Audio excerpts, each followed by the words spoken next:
Now, yesterday on the Drive program with Justin Smith, Kevin Donnelly, the one of the leading academic experts in this country, seemed to be suggesting that there could be room for the cane to be brought back into our classrooms in school as a way of imposing more discipline. Yeah, Kevin Donnelly styled himself as the go-to mouthpiece on education issues. So we had some statistics showing a lot of people were being suspended from school. There'd been an increase in suspensions. In the course of the conversation, he expressed the view that in certain circumstances, corporal punishment may be acceptable, and in the right environment, it might be okay.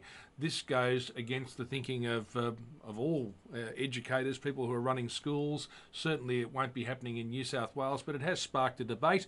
And the constant comment is, "Well, I got the strap, I got belted, it didn't do me any harm." So, and you've copped it, I copped it. Did it do us any harm? Well, I don't know if it did us any harm, but I certainly, it's very difficult to explain to a child. For instance, if you've had a child that's belted another kid in the class in the playground, you shouldn't be belting other kids. But the way we're going to deal with that is we're going to belt you. What do you, Please. what do you do? I mean, this debate has all come about because we're seeing rising numbers of students who are misbehaving in class being either suspended or expelled from both primary school, but particularly from high schools around the state. Now, what do you do when you have those intractable students, those students who will just refuse to be disciplined in any other way? They won't go to the quiet corner that we all love these days. In fact, they think it's fantastic because they get out of the classroom. Yeah, well, that's what do you do? Hang on, that's Kevin Donnelly's view, and that's Kevin Donnelly's view. And you know, in the end, it's okay to say that, but there's a simple principle involved that if you want people to do the right thing, you get them to do the right thing because it's the right thing. You don't say to them, "Don't do the right thing because you'll get belted or you get smacked or you get punched."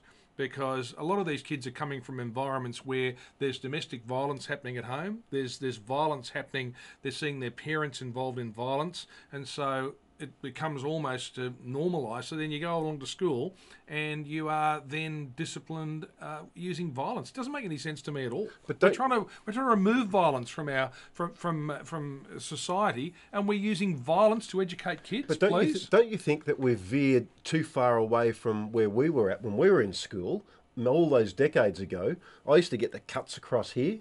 You've copped them as well? No. The cuts at my school, the reason I did the right thing was because the teacher told you to do something and they were an authority figure.